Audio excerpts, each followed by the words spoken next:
하나님 말씀 보시겠습니다. 하나님 말씀은 창세기 27장 30절부터 35절까지 말씀 보시겠습니다.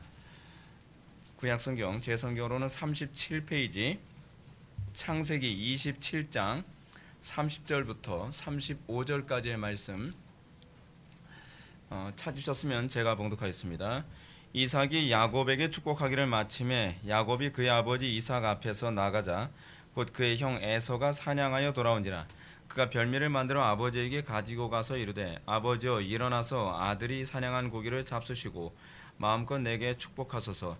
그의 아버지 이삭이 그에게 이르되 너는 누구냐? 그가 대답하되 나는 아버지 아들 곧 아버지의 맏아들 에서로소이다.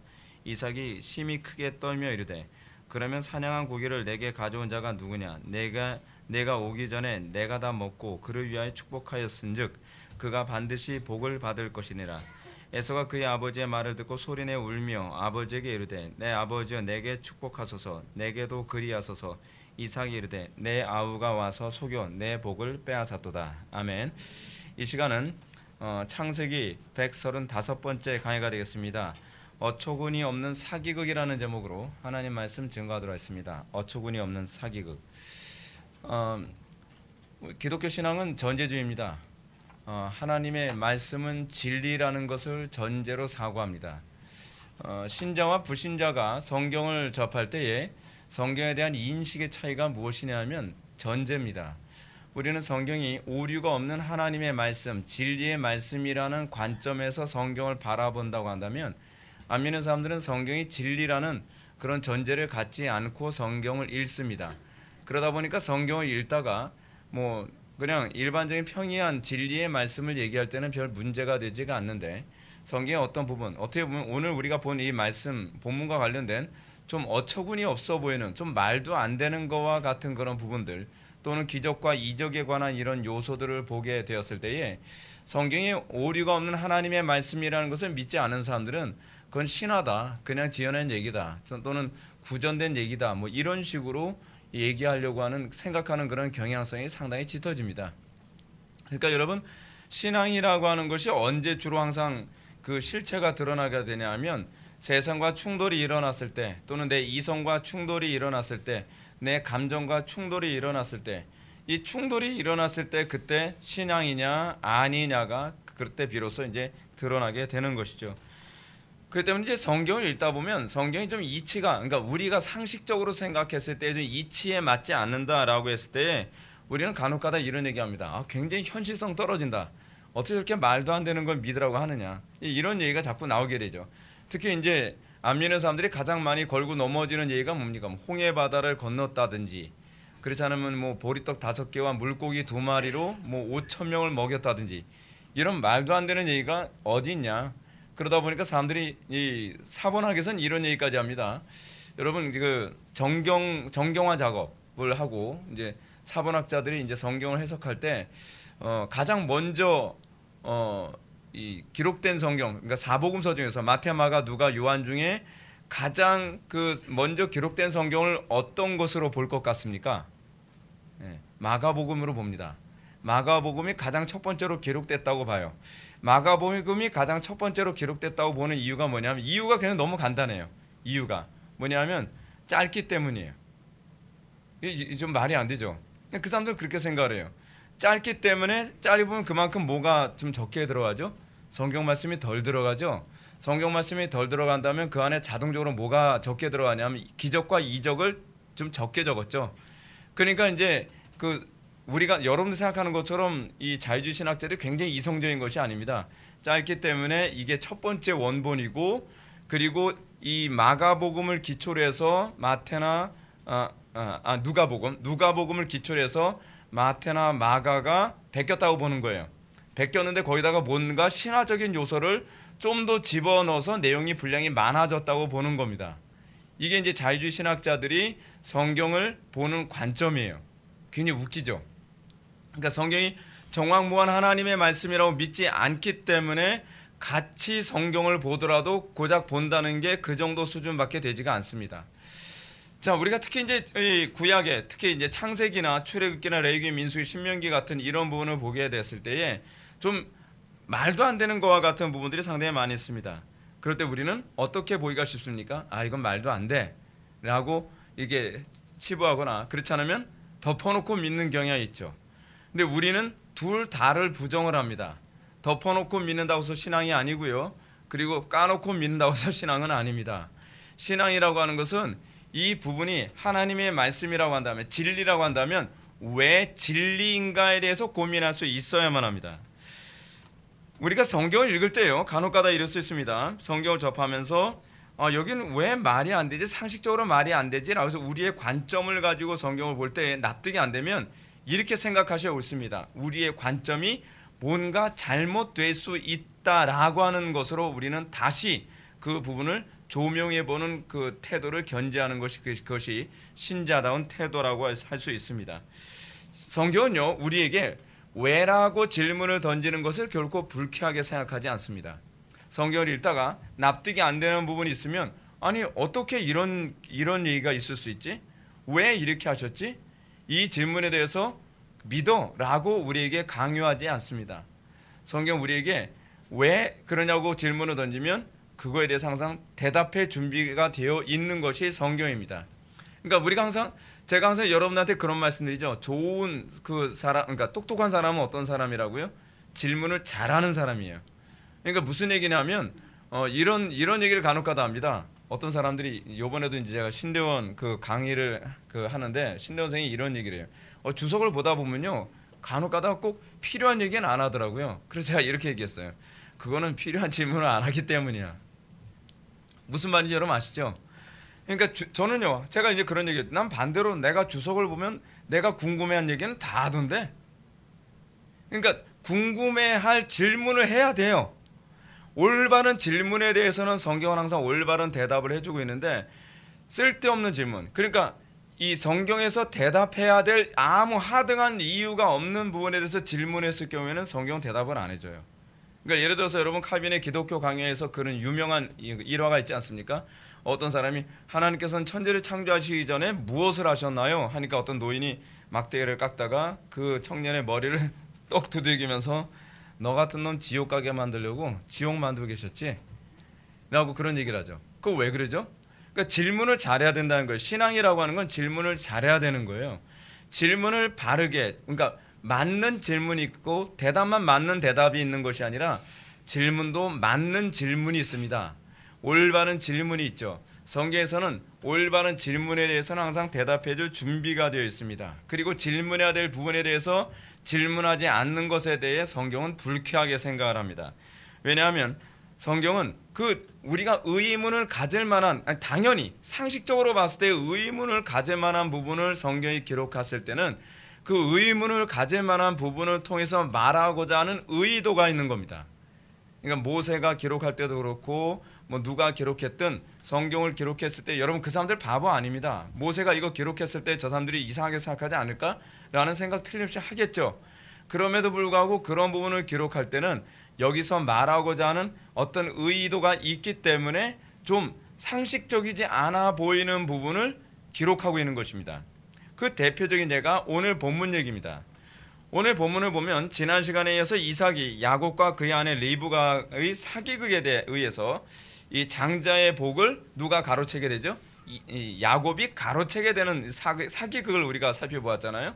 근데 우리가 이 사기극을 살펴볼 때 좀 상식적으로, 여러분 덮어놓고 믿지 말라는 얘기가 그겁니다.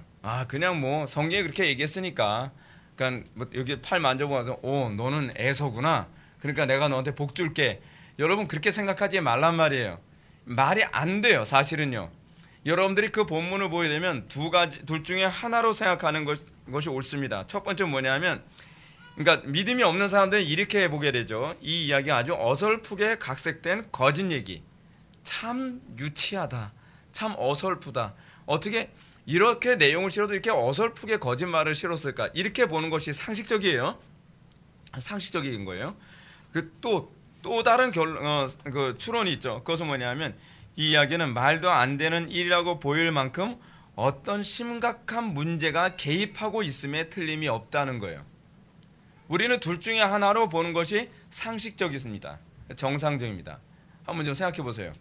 그 아들 이삭을 딱 보면서 에서를, 야 내가 너한테 축복해 줄 테니까 너 나한테 고기 좀 요리해서 잡아다가 사냥해서 잡아다가 고기 좀 요리해 올래? 라고 했단 말이에요. 근데 에서가 슈퍼맨도 아닌데 갑자기 나간 지도 얼마 안 됐는데 저 에서거든요. 그래서 목소리 어설프게 흉내내가지고서 저 에서예요. 그러면서 와가지고서 무슨 뭐 고기 만들었다. 그러니까 아빠가 하나부터 열까지 다 의심하잖아요. 상식적이죠. 그래서 이거 에서의 목소리가 아닌데 그러면서 어디 와봐라. 옷 냄새 맡아보니까 에서의 옷 냄새는 사실인 것 같은데 팔 좀 보자. 팔 좀 만져봤더니 에서의 팔뚝이 맞는 것 같구나. 그래서 고기 가져오느라. 말이 되나요?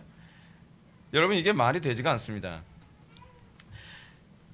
우리 다시 한번 본문을 보게 되면 이삭은 별미를 가져온 아들의 목소리가 에서의 목소리와 분명하게 다르다는 것을 감지하고 있습니다. 본문이 워낙 길다 보니까 제가 오늘 본문을 읽었지만 그 윗부분 10절 이하 11절부터 쭉 같이 보셔야 돼요. 그래서 22절을 보면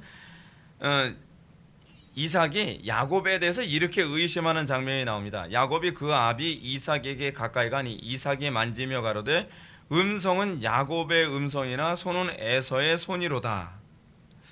분장술이 얼마나 뛰어났길래 만져봤더니 그 에서의 손이라고 생각을 했을까요? 여러분 좀 상식적이지 않아요? 그럼에도 불구하고 이삭은 자기가 축복하려는 사람이 둘째 아들이 아니고 첫째 아들이라고 생각을 하고 있습니다. 이러한 이삭의 행동은 참으로 납득하기 어렵죠. 또 어머니 리브가가 자기 아들 야곱을 에서처럼 위장한 부분을 봅시다. 16절에 보면 어머니 리브가는 둘째 아들 야곱을 에서처럼 위장하기 위해서 염소 새끼 가죽으로 그 손과 목에 매끈한 곳에 꾸몄더라. 이거 너무 유치하지 않나요? 여러분 이렇게 분장해서 속을 사람이 몇 명이나 될까요? 그렇잖아요. 여기는 목도리도 아니고 여기다 이제 그 어린 그 염소 새끼의 가죽으로 이 목을 둘렀대요. 여러분 이 아버지 이삭은요 평생 목축업한 사람이에요. 이 죽은 놈 그 염소 가죽 털하고 자기 아들 이삭의 털을 구분을 못할 만큼 그렇게 어리석진 않을 것 같아요. 그렇지 않아요? 아니 만져보면 이게 염소 털인지 자식 털인지 구분을 못하겠습니까? 아무리 모르겠어요. 이게 중동 사람들은 어느 정도로 털이 무성한지 모르겠지만 예. 하여간 아니 만져보고 그렇게 이거 에서 털이구만 이렇게 생각했다는 게 무슨 침팬지도 아니고 말이에요. 아니 그렇게 봤다는 거 너무 좀 비상식적이잖아요. 아니 우리 그렇게 보는 게 정상 아닌가요? 제가 비정상인가? 여러분 아무리 그 위장을 했다고 하더라도 무슨 헐리우드에서 무슨 뭐 이게 분장 전문으로 한 사람도 아니고 그냥 아마추어인 그 리브가가 야 다급하다 빨리 그래서 염소 이렇게 가지고 저는 납득이 안 가요. 저는 개인적으로 전 납득이 안 가요. 저는 이거 좀 신뢰하기 힘들어요. 믿음이 없다고요? 아니 좀 들어보세요. 네. 하여간 일평생 이 목축업을 해온 이삭이 살아있는 염소 새끼 가죽도 아니고 죽어서 뻣뻣해진 염소 가죽 가지고서 이렇게 둘렀는데 그거 가지고 쉽게 속았다. 이거 좀 의문이 가는 얘기입니다. 그쵸? 의문이 가요. 여러분의 눈을 가리고 한번 잘 가공된 그 털 가죽과 몸에 털이 많은 사람의 손등을 한번 구분해 보십시오. 구분 못하겠습니까? 체온에서부터 차이가 나겠죠. 틀림없이 차이가 날 겁니다. 이거 상식적인 얘기 하자는 겁니다. 제가 믿음이 없어서가 아니라 갑자기 제가 이 얘기하니까 막 의심의 눈초리 교회 잘못 선택했다. 저 인간 믿음도 없는 인간인데 그거 아니고요. 제가 하자는 얘기가 있어요. 자, 여러분들은 오늘 본문에 나온 이 사건을 염두에 두면서 어떻게 생각하는 게 상식적일까요? 만일 신앙이 없는 사람이라면 뭐 어설프게 뭐 전승되어진 여러분 옛날에 전승되어진 설화 보면 좀 말도 안 되는 얘기 가지고서 하잖아요. 그렇죠? 뭐 예를 든다면 그런 얘기 있잖아요. 뭐 빨간 망토 얘기 보게 되면 늑대가 와서 그 꼬마애를 삼켰어요. 그렇죠? 삼켰는데 누가 와서 배를 갈라가지고 빨간 망토 입은 애를 또 뽑아 이게 그 상식적이지 않죠. 근데 우리는 웃으면서 보죠. 왜죠? 그냥 설화니까, 그냥 동화니까.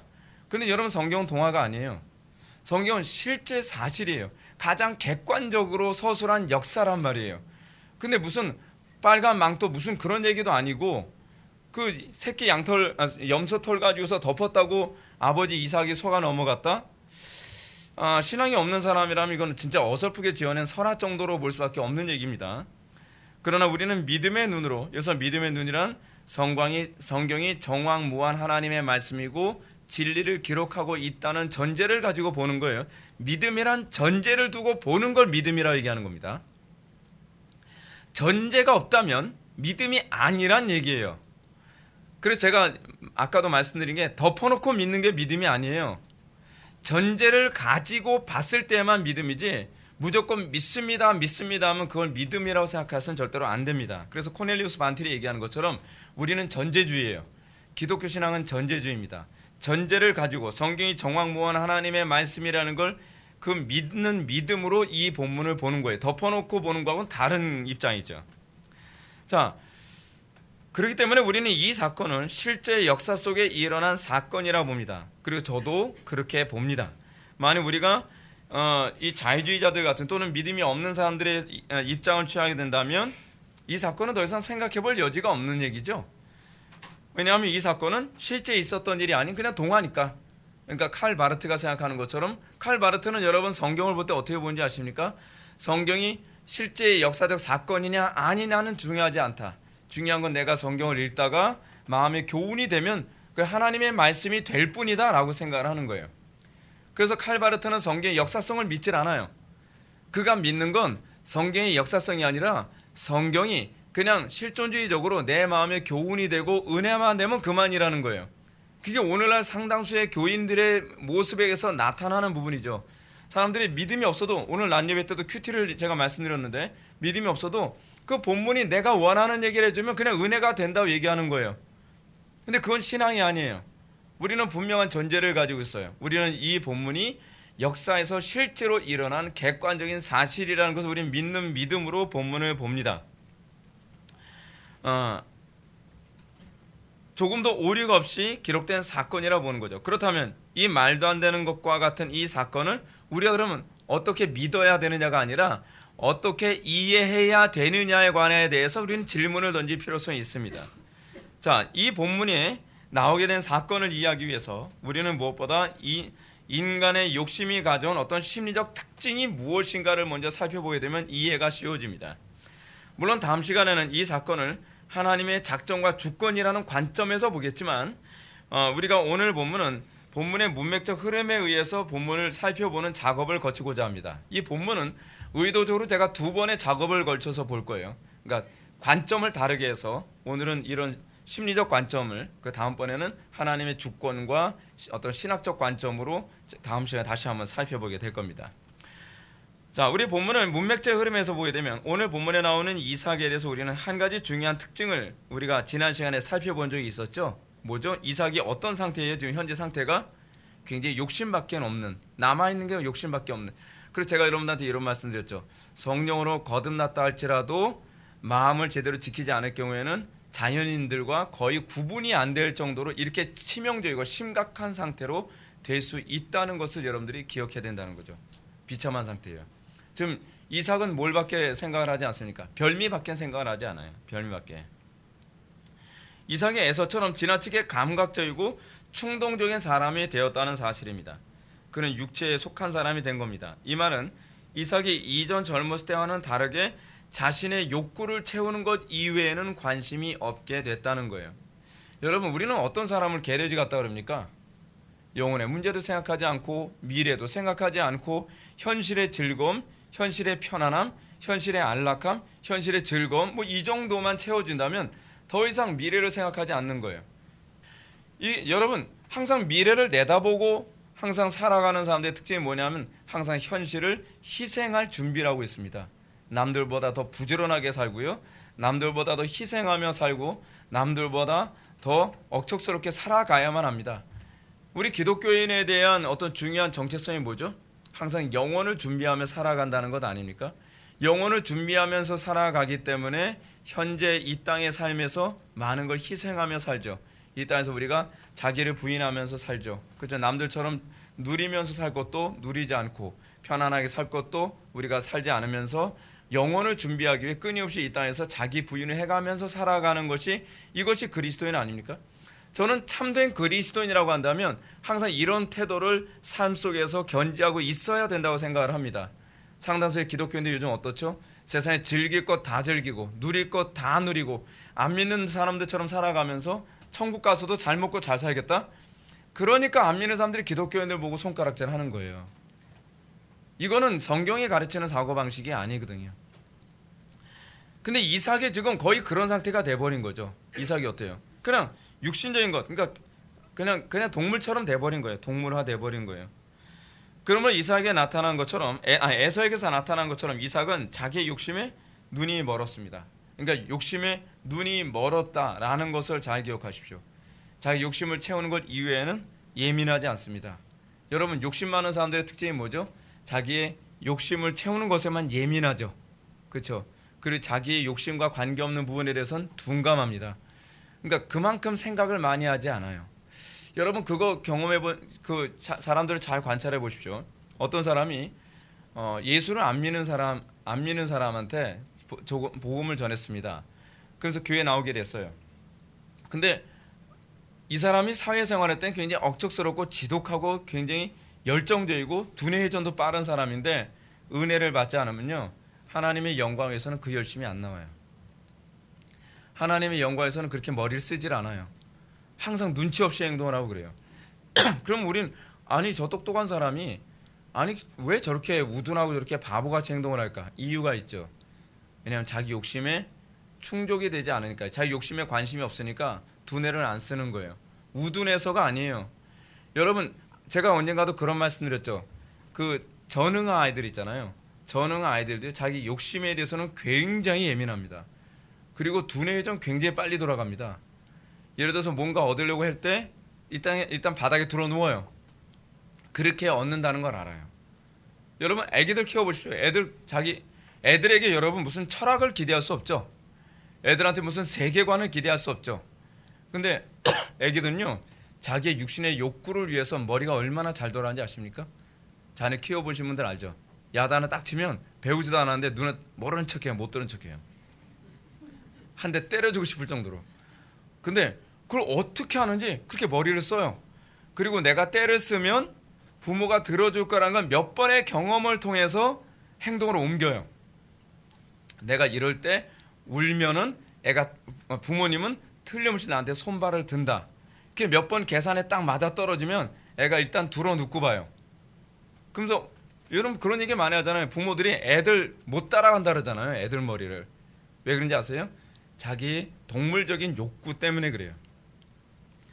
여러분들, 애들보다 머리가 좋아질 수 있는 방법이 하나 있어요. 애들이 세상의 것을 사랑하는 것보다 여러분들이 애들을 더 사랑하면 걔네들의 두뇌를 이길 수가 있어요. 근데 문제가 뭔지 아세요? 엄마들이 편하고 싶은 욕구가 먼저 앞서니까 뇌를 안 써요. 두뇌를 빨리빨리 돌려야 되는데 귀찮은 거예요. 그냥 귀찮은 거예요. 그러니까 지혜를 제가 말씀드렸죠. 지혜는 짜내는 거라고요. 근데 짜내는 게 얼마나 힘든지 몰라요. 굉장히 피곤한 노동이거든요. 근데 그게 귀찮으니까 까지 해달래. 줘, 그냥 줘. 그래서 애한테 당하는 거죠. 애가 더 머리가 좋기 때문이 아닙니다. 그 욕심에 애는 충실하게 반응하는 거고, 부모는 자기 욕심에 충실하게 반응하면서 지게 되는 거예요. 무슨 말인지 여러분 이해하시죠? 지금 이삭의 문제가 그겁니다. 에서에게서도 문제는 항상 그거였어요. 근데 이삭에서 그런 모습이 나타납니다. 머리는 이쪽으로만 돌아가기 시작을 합니다.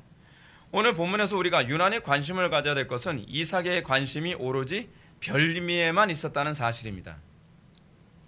여러분들도 그랬죠. 무슨 너무 오버하시. 여러분, 옛날에는요, 먹거리가 이렇게 풍성할 때가 아니었어요. 그래서 별미에 대한 그 관심은 우리하고는 달라. 우리는 진짜, 여러분들 아십니까? 여러분들 오늘 점심 때 식사한 것이 임금님 밥상보다 좀 낫다는 거예요. 우리 괜찮게 먹고 사는 거예요. 우리가 사는 수준이 그래요. 근데 옛날에 아브라함 때는 어때요? 청동기 시대 같은 그런 시대거든요. 그러다 보니까 여러분, 먹거리가 만만치 않은 상태에서 이 어떤 별미에 대한 관심은 우리가 상상하는 것 이상일 겁니다. 그는 자기가 유난히 즐기던이라고 하는 이 히브리어는요, 뭐라 하냐면 애착심을 갖는이라는 뜻을 가지고 있는 히브리어예요. 유난히 애착심을 갖는 별미를 추구하는 것에만 모든 관심을 쏟고 있을 뿐입니다. 그러므로 그는 분명히 에서가 아님을 쉽게 분별할 수 있음에도 불구하고 어땠을까요? 그냥 믿고 싶은 거예요. 그 야곱이 가져온 음식의 냄새와 야곱이 가져온 그 음식이 바로 코앞에 있다는 것 때문에 밥상을 뒤어 엎어가면서까지 그러고 싶지가 않았던 거예요. 그냥 믿고 싶은 거예요. 이것이 문제인 거죠. 이것이 사람들이 유혹에 빠지는 전형적인 특징입니다. 여러분 만약에 이삭이 좀 더 현명했다면 어떻게 했을까요? 이놈의 자식이 아빠가 이제 안 보인다고 아빠를 속이려 들어가면서 밥상 뒤엎고 막 야단을 치고 그랬어야 됩니다. 그래서 잡고 땡겨서 봐 이게 네 살가죽이야 그러면서 이렇게 나왔어야 정상이죠. 근데 그러지 않죠. 왜요? 욕심 때문에 그래요. 욕심 때문에. 그럼 우리는 오늘 이 본문에서 이삭에게 얼마든지 속지 않고 쉽게 눈을 챌 수 있었던 여러 가지 이삭이 야곱에게 얼마든지 속지 않고 눈치챌 수 있었던 여러 가지 정황을 한번 살펴보도록 할까요? 첫째 18절 말씀 볼까요? 18절 한번 읽어보시기 바랍니다. 시작.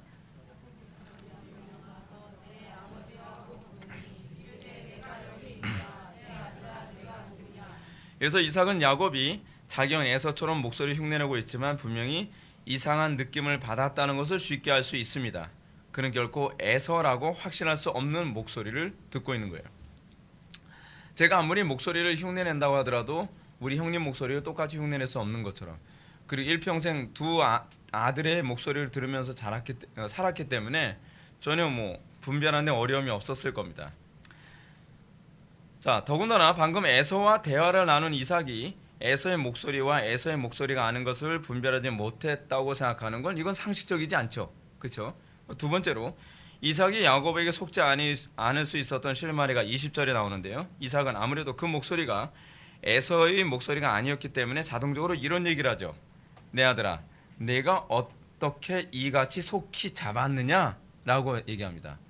그거는 의심을 하고 있다는 얘기예요. 그는 분명히 자기 앞에 서 있는 사람이 첫째 아들이 아닐 것이라고 어느 정도 확신을 갖고 있었던 겁니다. 이건 얼마든지 확신할 수 있는 거 아닌가요? 그렇죠? 여러분 이렇게 이 정도 의문 가지고 있는데 에서일 거라고 무조건 믿고 축복을 한다는 건 상식적이지 않습니다.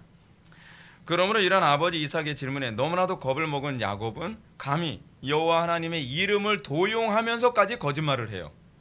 뭐라고요? 아버지 하나님 여호와께서 나로 순조롭게 만나게 하셨음이니이다. 무슨 문 밖에 나가는데 지나갔나 보죠? 이런 식이죠. 문 밖에 나가자마자 지나가서 목덜미를 잡고 잡아서 요리했습니다. 완전히 이런 식이잖아요. 말도 안 되는 얘기를 하고 있는 거죠. 이런 야곱의 발언은 십계명의 이제 3계명을 어긴 거죠. 물론 이 당시에는 십계명이 선포되지 않은 상태예요. 그러나 기억하셔야 되는 게 뭐냐면 이 본문을 기록한 모세는 십계명을 염두에 두고 기록했다는 것을 또한 기억해야 돼요. 그러니까 중대한 범죄를 저지른 거예요. 아주 중대한 범죄를 저지른 거죠. 이런 야곱의 범죄 행위는 우리에게 아주 큰 교훈을 가져다 줍니다. 그것은 우리의 죄가 항상 연대성을 가지고 있다는 거예요. 거짓말하는 것도 큰 죄지만 그 거짓말이 나중에 얼마나 더 큰 죄로 가버렸어요? 하나님의 이름을 도용하는 죄까지 가게 된 거예요. 제가 오늘 난예배 때 여러분한테 그런 말씀 드렸죠. 하나님께서는 우리의 말하는 모든 것을 들으시고 말한 대로 갚으시고 심판하신 분이시라고요. 야곱의 많은 고생하는 그 사건들도 사실은 하나님의 이름을 함부로 도용한 것과 관련을 맺고 있을 가능성이 굉장히 높습니다. 물론 제가 이 부분과 관련해서 제가 창세기를 연구하지 않았기 때문에 제가 구체적으로 제가 말씀을 못 드리지만 틀림없이 그것이 연결되어 있기 때문에 모세가 이 부분을 기록한 것이 틀림이 없어요. 그래서 여러분은 우리가 항상 죄에 대해서 항상 그 적대적인 태도를 견져야 되는 것은 여러분들이 한 가지 죄를 저지르면 사단은 그 죄를 항상 연계시켜서 더 큰 죄를 짓도록 우리를 유도한다는 사실입니다. 예를 들어서 우리가 영화에서 흔히 보는 게 있잖아요. 어떤 사람이 불법한 방법으로 고위관직의 자리에 딱 앉았어요. 그럼 여러분 불법한 방법으로 고위관직에 앉고 나면 그 자리에 앉은 것으로 끝나지 않죠. 그 다음에 어떻게 돼요? 요즘 그 뉴스에서 다 나오는 얘기잖아요. 그죠? 이제는 그 자리에서 불법으로 오르게 된 사실을 감추기 위해 또 다른 거짓말을 해야 돼요. 그리고 또 누군가에겐 또 협박을 해야 돼요. 안 통하는 사람은 어떻게 돼요? 그 사람은 살인해서라도 제거를 해야 된단 말이에요. 자, 처음엔 어떻게 해요? 뇌물로 시작했다가 또는 불법한 방법으로 높은 자리에 올라왔다가 거짓말과 협박과 폭력과 살인이라고 하는 죄가 점점 커져가잖아요. 사단이 항상 우리에게 죄를 범하게 만드는 방식이 그거라는 것을 기억해야만 합니다. 그래서 우리는 조그만 죄도 우리 속에 들어오지 않도록 항상 경계해야 되는 것은 사단은 항상 조그만 죄가 조그만 죄로 끝나지 않게 하기 때문에 그렇습니다. 그러니까 여러분 간혹가다 우리 교회에서 신앙생활 하시면서 좀 불편하시는 부분이 그거죠. 목사님 뭐 그런 것까지 그래요. 근데 그런 죄 여러분들은 하나의 죄를 보지만 저는 그 죄가 파생하는 죄의 그 스펙트럼 전체를 봐요. 그러니까 그 하나 죄를 허용해주면 나중엔 더 큰 죄가 들어오는 거죠. 여러분 실제로 교회에서 안에서요 성경 무호성이라고 하는 것이 교회에서 안에 들어오게 될 때 조그만 거 하나 허용해주면서 나중엔 다 들어오게 돼요. 성경 본문 하나를 잘못 해석한 거 그냥 눈 감아주고 나면 나중에는 성경이 하나님의 말씀이라는 거 부정해야 되는 것까지 다 들어오게 만드는 거죠. 그게 칼바르트가 전형적인 케이스거든요. 제가 일일이 그것까지 설명하지 않겠지만 이토록 우리는 이 죄가 조그만 거라도 우리에게 들어오지 않도록 해야 되죠. 그래서 적은 누룩이 온 빵덩이를 부풀리는 것과 같은 것이 죄의 속성이라는 것을 기억하셔야만 합니다. 다시 본문으로 돌아갑시다.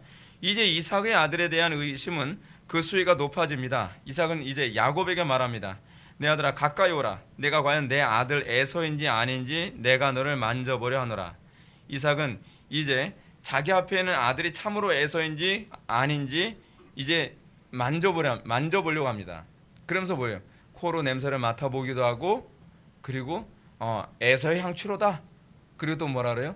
또 에서의 그 팔인지 알아보기 위해서 또 팔도 더듬어 보기도 하죠. 근데 여기서 흥미로운 표현이 나오죠. 이삭이 이렇게 얘기합니다. 음성은 야곱의 음성이라 손은 에서의 손이로다. 여러분 이거 의심 풀렸다는 거예요? 안 풀렸다는 거예요? 안 풀렸다는 얘기거든요. 논리적으로 생각한다면 진짜 축복을 주는 게 목적이었다고 한다면 에서한테 축복을 주는 게 목적이었다고 한다면 여러분 이 정도 의심할 정도 이제 아예 단정적으로 얘기하잖아요.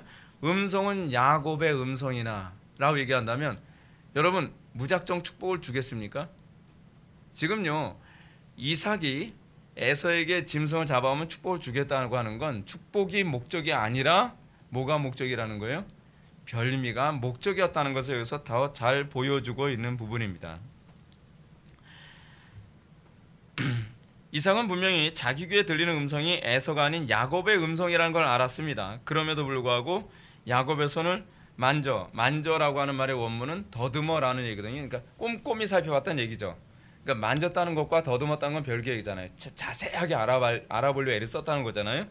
이 더듬어 에서라고 쉽게 단정을 짓습니다. 이 사실은 납득하기 매우 어려운 일입니다. 물론 23절은 그 이유를 그의 손이 형 에서의 손과 같이 털이 있으므로 분별하지 못하고 축복하였더라라고 설명합니다. 그러나 이삭이 손을 잡아보고 에서의 손과 같이 털이 있으므로 분별하지 못했다는 것은 뭔가 석연치 않죠. 손을 만져봤다고 하는 거 보면 여러분 보면은 손등에다가 이렇게 뭘 덮어 씌웠다라고 이렇게 볼 수 있는 건 아닌가 싶어요. 근데 그거 가지고서 이 권투글로브 같을 텐데 모르겠어요. 뭐 도대체 어떻게 분장을 했는지 모르겠는데 제가 보기에는 그냥 믿어준 것 같아요. 그냥 믿어준 거예요. 중요한 건 축복이 아니라 음식이거든요. 그러니까 빨리 검증 과정 빨리 거치고 빨리 먹고 싶은 거예요. 지금 만지고 있지만 입안에선 군침이 가득 차 있는 상태. 그런 상태가 아닌가 생각됩니다. 여러분 목소리가 에서의 것이 아니라고 한다면 여러분 우리가 생각을 했을 때 어느 쪽을 더 신뢰할 만한가요? 목소리가 더 신뢰할 만한가요? 아니면 촉각을 더 신뢰할 만한가요? 당연히 목소리죠. 왜냐하면 촉각보다 청각이 훨씬 더 분별력이 뛰어나니까요. 근데 청각으로 느낀 것을 부정한다? 여러분 더군다나요. 지금 이 더듬는 건 그냥 무심코 더듬는 게 아닙니다. 의심 때문에 더듬는 겁니다. 의심 때문에 여러분 무작정 만약에 만졌다고 한다면 뭐 털이 많았으니까 에서가 맞겠지 하지만 만약에 의심을 하는 상태에서 더듬었다고 한다면 이 손이 매끄럽지 않고 사람의 피부가 아니라는 것을 얼마든지 알 수 있는 거거든요.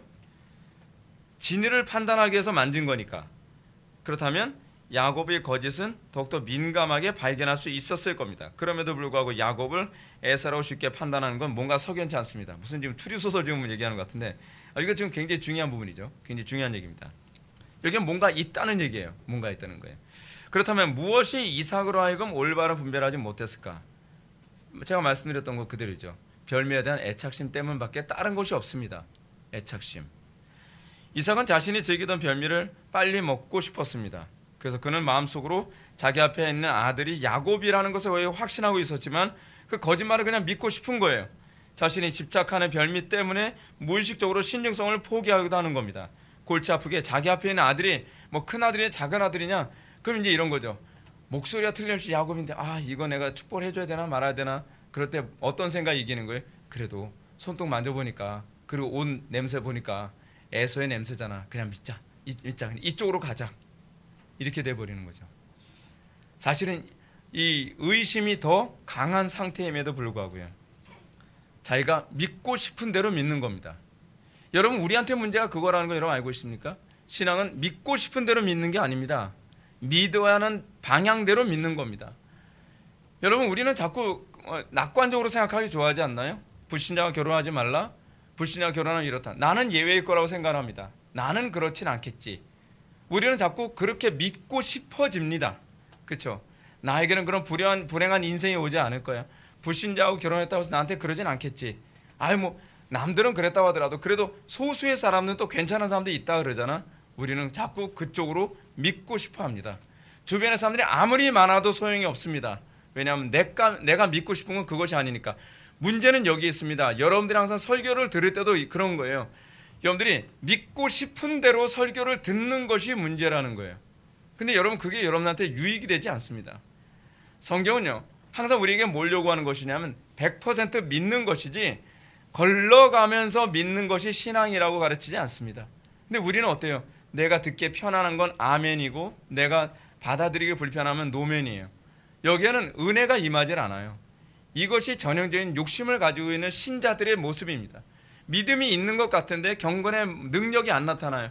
믿음이 있는 것 같은데 그들의 삶 속에 하나님이 함께 하시는 증거가 잘 나타나질 않아요. 왜? 나도 하나님 믿는다는데 안 믿는 것 아니죠. 근데 믿긴 믿는데 어떻게 믿는 게 뭐예요? 취사 선택하면서 믿는 게 문제인 거예요.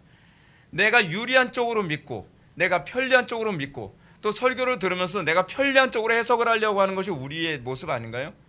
제가 우리 교회에서 팀 모임이라고 하는 것을 교회사에서 있었기 때문에, 종교개혁 당시에 그런 모임이 있었기 때문에 팀 모임을 하는 이유가 그겁니다. 여러분들에게 그것이 있다는 걸 항상 전제로 해서 팀 모임을 가지라는 거예요. 여러분들은 오늘 설교를 들으면서도 여러분들 마음에 내키는 대로 여러분들 적용하는 사람들이 있습니다. 내 마음에 유리하게, 그렇죠? 이건 뭐라 그러죠? 낙관론이라고 얘기하죠. 낙관론. 내 마음에 유리하게 적용하고 내 마음에 원하는 대로 해석을 하고, 그렇게 해서 여러분들 팀 모임 때 얘기를 하면 어떻게 해요? 또 꼭 우리 지체들 중에서 누군가가 지적을 하죠. 그거 잘못 적용한 거라고요. 거기서 여러분들이 깨져야 돼요. 그게 안 깨지면 여러분들은 예수를 아무리 오래 믿어도, 아무리 좋은 설교를 오래 들을지라도 결코 여러분들 변하지 않습니다. 예수님이 직접 오셔서 설교하셔도 안 변합니다. 왜요? 내가 듣고 싶은 것만 듣고 내가 듣기 싫은 건 안 듣고, 내가 믿고 싶은 것만 믿고 믿고 싶지 않은 건 그냥 눈 감아 버리는 것. 그래서 예수님께서 마태복음 13장에서 씨 뿌리는 비유와 함께 이사야서의 말씀을 인용을 하시죠. 저희가 보기는 보아도 보지 못하고 듣기는 들어도 듣지 못하니, 그 이유가 뭐예요? 저희 눈은 감았고 저희의 마음은 둔함이라. 왜요? 자기는 듣고 싶은 것만 듣기 때문에 그런 거예요. 그게 문제죠. 오늘 낮예배 때도 오해니, 왜 교회 안에 그 기독교가 들어간 나라일수록 왜 그러니까 무신론이 더 확산된다 그랬죠? 안 믿으려고 의도적으로 거부를 하기 때문에 그런 거라 그랬죠. 이게 우리의 죄악의 문제예요. 그래서 성경이 우리에게 요구하는 게 뭡니까? 어린아이처럼 겸손한 신앙의 태도를 요구하는 거죠. 어린아이와 같다라고 하는 것은 겸손한 태도를 얘기하는 거예요. 철저히 낮아져서 하나님의 말씀이라면 나한테 유리하든 불리하든 유불리와 관계없이 그냥 믿고 따르겠나이다 할 때에 그 사람의 삶 속에서 역사가 있는 거죠. 기적이 나타나는 겁니다. 우리도 욕심의 마음이 빼앗기면 이보다 더 어설픈 유혹에 쉽게 넘어갑니다. 왜냐하면 욕심을 포기하게 되면 자신이 좋아하는 것을 포기해야 되기 때문이죠. 그러나 이렇게 신중함을 포기하고 나면 그 다음에 돌이킬 수 없는 엄청난 비극이 초래됩니다. 그게 성경의 가르침이에요. 여러분, 그래서 하나님의 말씀을 우리가 경외심을 가지고 들어야 된다는 얘기가 그거예요. 괜찮겠지. 그래서 신중함을 포기하고 나면 그 다음에 오는 그 하나님의 심판은 감당할 수 없을 정도의 엄청난 비극과 어려움이 자기 인생을 덮치고 자기 인생은 왜 이렇게 고달프고 괴로운지를 한탄할 수밖에 없는 것이죠. 이런 사람들 특징이 뭐냐면 항상 욕심이 저변에 깔려 있고 그 욕심을 버리지 못하는 게 문제가 있습니다. 낙관적인 태도를 가지고 있는 사람들은요, 자신의 게으름을 즐기기 위해 신중함을 포기해야만 합니다. 또 사단이 우리를 파괴하기 위해 던진 미끼를 빨리 받아먹고 싶어서 분별력을 포기하게 만들기도 합니다. 조금만 신중하게 생각하면 얼마든지 피할 수 있는 비극, 또는 주변 사람들이 당연히 그쪽으로 가면 안 된다라고 얘기한 비극에 대해서도 우리는 그 얘기에 귀를 기울이지 않습니다. 나는 괜찮을 거야. 나는 괜찮을 거야. 그렇게 하면서 점점 멸망을 향해 한 발자국 한 발자국 점점 다가가는 것이죠. 존 버넌의 철로역정 보십시오. 철로역정에서 여러분 담 넘어서 온 사람들 있잖아요. 담 넘어서 순례에게 가는 사람. 그리고 존 버넌의 철로역정에서 여러분 그 십자가를 딱 통과하자마자 길가에 누워 있었던 세 사람이 있었죠. 그 사람들의 특징이 뭐예요? 다 낙관론자들이거든요. 그 사람들 크리스찬이 십자가의 길에 그 좁은 길에 딱 들어섰을 때 바닥에 드러놓는 사람, 나태, 한 명이 나태였죠. 또 한 사람이 뭐였죠? 단순. 또 하나 이름이 뭐였죠? 근데 이게 바로 소위 낙관론자들의 전형적인 특징이에요. 나태, 게으른 거죠. 게을러서 낙관론을 선택하는 거예요. 또 심플, 생각을 깊이 하기 싫은 거예요. 그러니까 낙관론을 선택하는 거예요. 자기가 멸망할지도 모르면서. 그죠? 더 생각하기 싫은 거죠. 그래서 여러분 우리 주변에 그런 사람들 많이 있잖아요. 생각해봐. 이러면 어떻게 될까? 아 됐어. 나 더 이상 생각하기 싫어. 심플이죠. 단순이죠. 더 이상 생각하기 싫은 거예요. 그리고 담 넘어서 온 사람들은 뭐라 얘기합니까? 아 천년 동안 이렇게 담 넘은 사람들이 한둘이 아니야. 이걸 일반화시키죠. 보편화시키면서 낙관론으로 가죠. 그래서 자기가 멸망으로 가는지도 모르고. 그래서 그 사람들이 가다가 어떻게 됩니까? 아주 처절한 멸망으로 떨어져 온몸이 찢겨서 죽는 것을 또 설명하지 않나요? 실제로 여러분 우리 신문을 보면 여러 가지 사기 사건을 접하게 됩니다. 근데 사기꾼들한테 물어봅니다. 사기를 어떻게 치냐? 라고 얘기하면 사기꾼이라는 얘기가 그거예요. 저 사람들이 원하는 게 뭔지만 알면 얼마든지 다 사기를 칠 수 있다는 거예요. 말도 안 되는 방법으로 다 사기칠 수 있다는 거예요. 그 사람들의 욕심만 자극하면 아무리 똑똑하다고 하는 사람들도 다 속일 수 있대요. 그것이 인간입니다. 인간. 여러분 제가 서론에서 뭐라고 말씀드렸죠? 어떻게 이렇게 어처구니 없이 속을 수 있어요? 바보같이 생각되죠. 이삭이요. 아니요. 다 똑같습니다. 우리가 욕심이 눈을 가리게 되면 우리는 정말 어처구니 없는 사기극에 수도 없이 넘어갑니다. 사기꾼들은 또는 사단은 욕심을 믿기로 해서 사람들의 신중성을 마비시킵니다. 그리고 더 이상 돌아올 수 없는 길을 넘어가게 만들죠. 마치 뭐하고 똑같습니까? 조금 투자하고 많이 벌 수 있다는 거. 그렇죠? 그 게으르게 살아도 풍성하게 살 수 있다고 얘기합니다. 그런 길이 있다고 얘기합니다. 그리고 청소년들에겐 별다른 희생이나 노력 없어도 자신의 순결만 허락하면 돈이고 명예고 성공이고 다 가질 수 있다고 얘기해 줍니다. 다 사기입니다. 그 인생 그런 거 없습니다. 세상에 이런 것들은 없어요. 만약 있다고 한다면 누가 힘들고 어려운 일 가겠습니까? 그렇잖아요. 근데 문제는 우리는 그걸 믿고 싶은 거예요. 그런 세상이 존재했으면 좋겠는 거예요. 그런 세상이 있을 수 있을 거라고 생각을 하는 거죠. 자, 마치 야곱이 아버지가 조금만이라도 자기의 별미를 먹는 것 그 욕심을 줄이고 합리적으로 생각만 했다고 하더라도 우리가 도무지 납득이 안 된다고 하는 이런 사기극에 넘어가진 않았겠죠. 그러니까 제가 이렇게 보면은 그래요. 야곱과 에서의 비극은 부모의 탓이 굉장히 커요. 아무리 봐도 부모의 탓이 여러모로 커요. 어떻게 아버지 하나님 여호와께서 나로 순조롭게 만나게 하셨음이니이다. 이런 말도 안 되는 말에 어떻게 이렇게 쉽게 넘어갈까요? 그죠? 왜냐하면 믿고 싶은 거예요. 여러분 사람들 속이는 방법은 그겁니다. 믿고 싶은 얘기를 해주면 됩니다. 여러분 이단이 왜 우리나라에 그토록 극성인지 아십니까? 사람들이 믿고 싶은 얘기를 해주기 때문에 그렇습니다. 왜 제가 이렇게 목회를 못하는지 아십니까?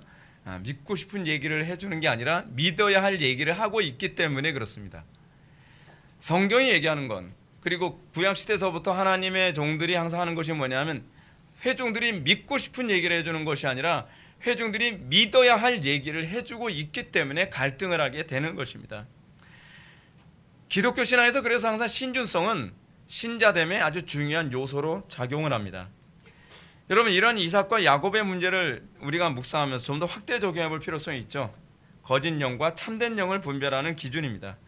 오늘날 너무나도 많은 사람들이 거짓 영에 미혹돼서 멸망의 길로 가죠. 많은 사람들이 이렇게 거짓 영에 미혹되는 이유가 어디 있습니까? 놀랍게도 일반적으로 사람들이 사기꾼에게 미혹되는 방식과 똑같죠. 거짓된 가르침의 특징이 뭐예요? 예를 들어서 이렇습니다. 죄를 버리지 않고 천국에 갈 수 있는 방법이 있다. 오케이. 이런 교회에 있으면 저 좀 가르쳐 주세요. 저도 편하게 좀 천국 가게. 십자가 안 지고 천국 갈 수 있는 길이 있다. 얼마나 좋습니까?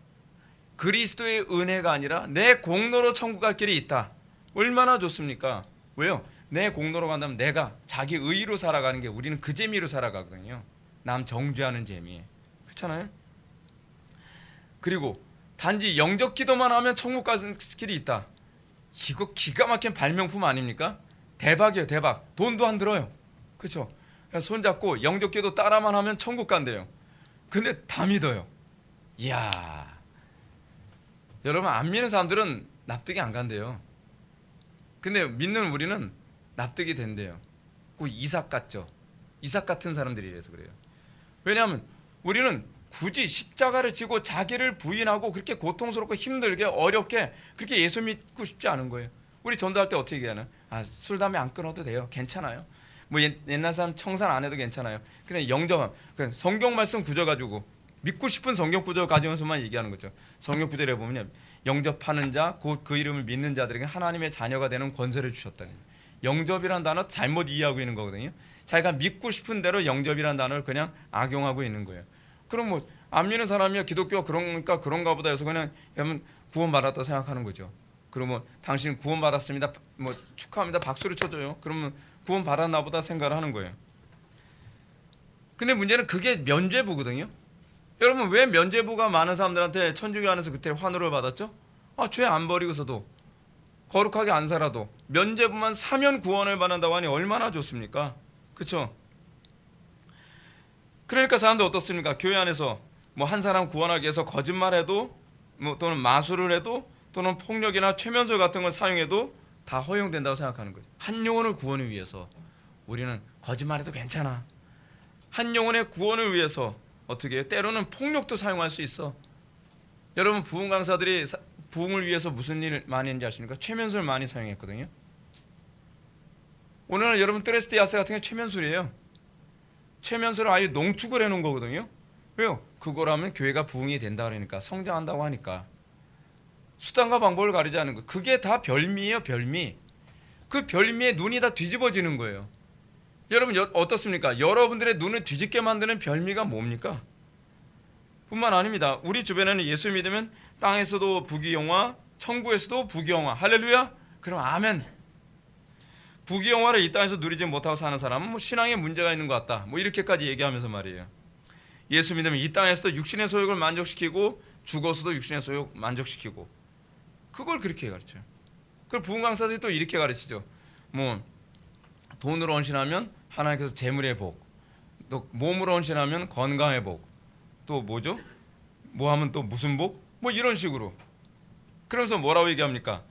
돈으로 100만 원 헌금하면 하나님께서 30배, 60배, 100배의 재물의 복을 주시겠대요. 야, 참. 근데 또 여기 아멘이에요. 왜냐하면 믿고 싶은 거예요. 믿고 싶은 거예요.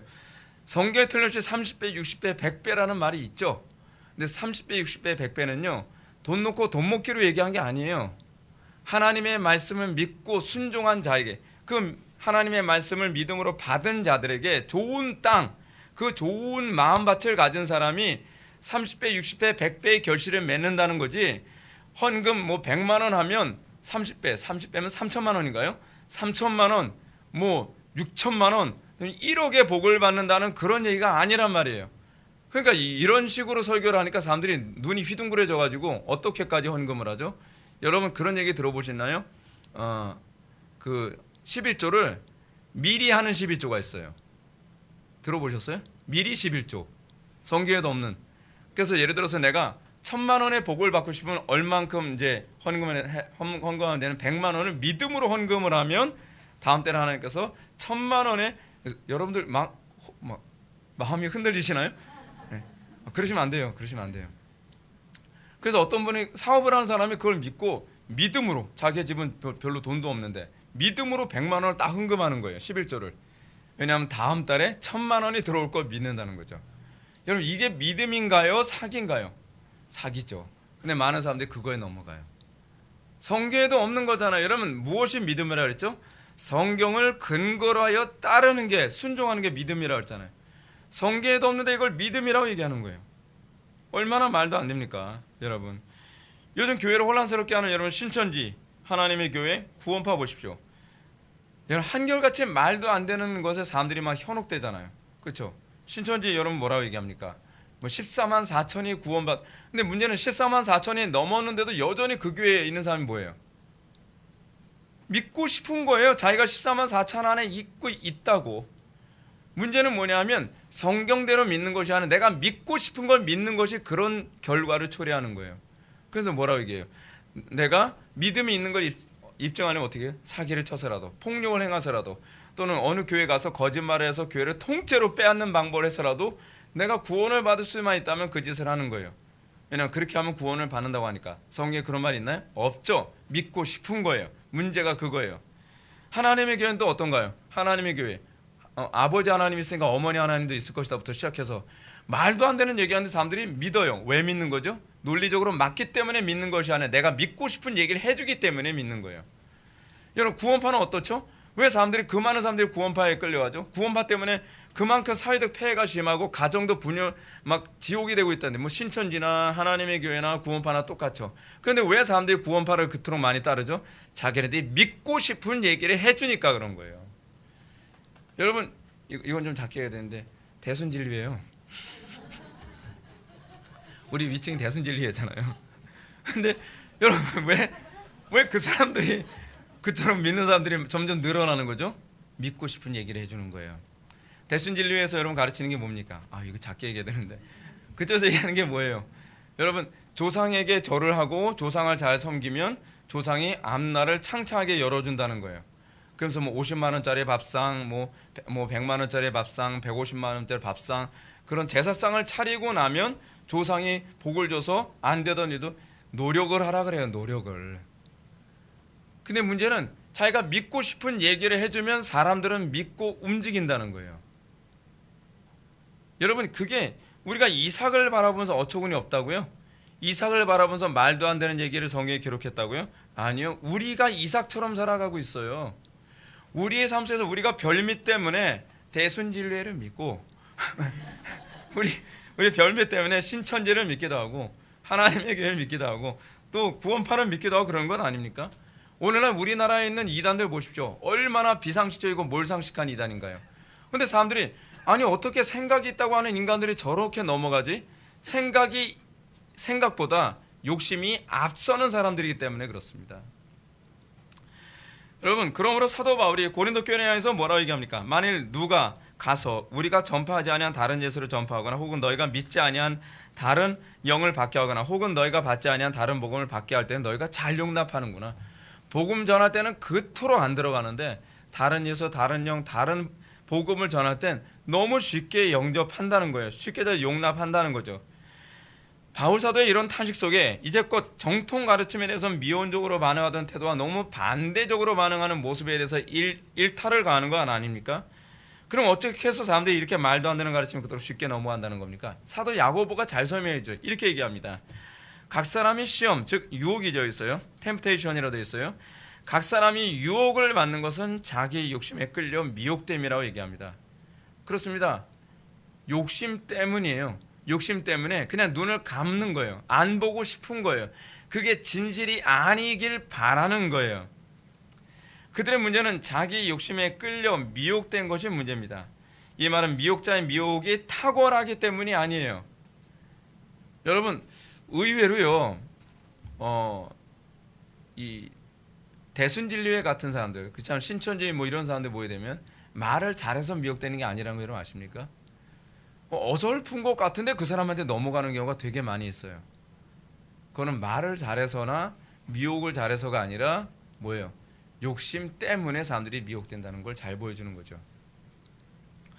이것이 바로 욕심이 가져다주는 엄청난 위력입니다. 욕심은 우리의 분별력을 상실하게, 마비하게 만드는 힘을 가지고 있습니다. 이런 욕심을 이용하여 미혹자들은 많은 사람들이 진리와 말씀에서 떠나 다른 예수, 다른 영, 다른 복음에 환호하도록 만드는 것이죠. 그러므로 이 욕심을 버리기 전에는 아무리 복음을 들어도 결코 복음의 혜택을 받을 수가 없습니다. 설교를 아무리 하면 뭐합니까? 안 듣겠다는데, 듣고 싶은 얘기만 듣겠다는데. 여러분들이 변화되는 건요, 듣고 싶은 얘기만 들을 때 변화되는 게 아닙니다. 다 받아들일 때 그때 변화되는 겁니다. 우리의 문제는 그겁니다. 우리는 취사 선택해도 은혜가 될 수 있다고 생각합니다. 아니요, 복음은 취사 선택이 아닙니다. 복음은 다 받아들일 때라야만 복음이 됩니다. 그렇기 때문에 사도 바울은 사랑하는 디모데에게 보낸 편지에서 이렇게 얘기합니다. 그들 중에 남의 집에 가만히 들어가 어리석은 여자를 유인하는 자들이 있으니 그 여자는 죄를 중히 지고 여러 가지 욕심, 그냥 욕심도 아니고 여러 가지 욕심에 끌린 바 되어 항상 배우나 끝내 진리의 지식에 이를 수 없느니라라고 얘기했습니다. 배움이 부족한 게 아닙니다. 이 여자들의 문제는 아무리 많이 배우지만 항상 여러 가지 욕심에 끌린 바 되는 것이 문제라는 얘기입니다. 이라는 미련한 여자들의 욕심이 미혹을 따르게 만드는, 미혹자를 따르게 했다는 것이죠. 사도 바울의 표현처럼 마지막 때 사람들이 사욕을 조처 스승을 많이 둘 것이라고 가르친 것과 그대로 일맥상통하는 부분입니다. 우리의 문제는 여기서 그치지 않는데 그 심각성은 또 있습니다. 바울은 항상 배우나 진리에 이를 수 없는 어리석은 여자를 언급하면서 그 다음에 나온 얘기입니다.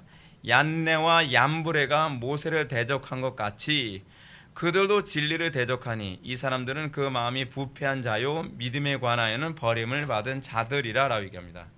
왜 여기서 갑자기 얀네와 얌브레가 나올까요? 근데 얀네와 얌브레가 어떤 사람이냐면 모세를 대적한 애굽의 술객들의 이름이거든요. 물론 구약에는 나오지 않아요.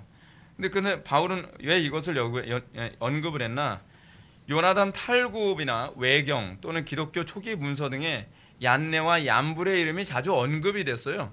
그래서 히브리인들은 당연히 알고 있을 거라는 것을 전제로 해서 얀네와 얌브레를 언급해서 기록하고 있는 겁니다. 아마도 바울은 가바렐 문화생으로 있으면서 자신이 익숙했던 유대 전통을 통해서 이 두 사람의 이름을 알게 됐었던 것 같아요.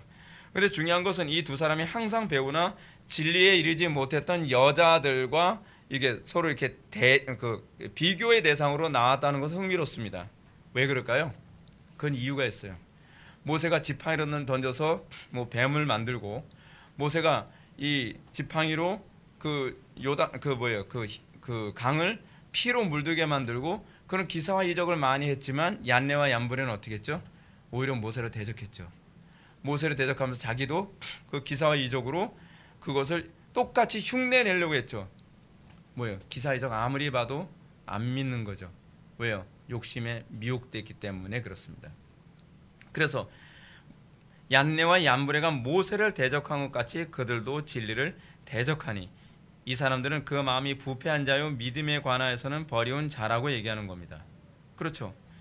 모세의 대적자 얀네와 얌브레가 가지고 있는 공통점은 바로 그겁니다.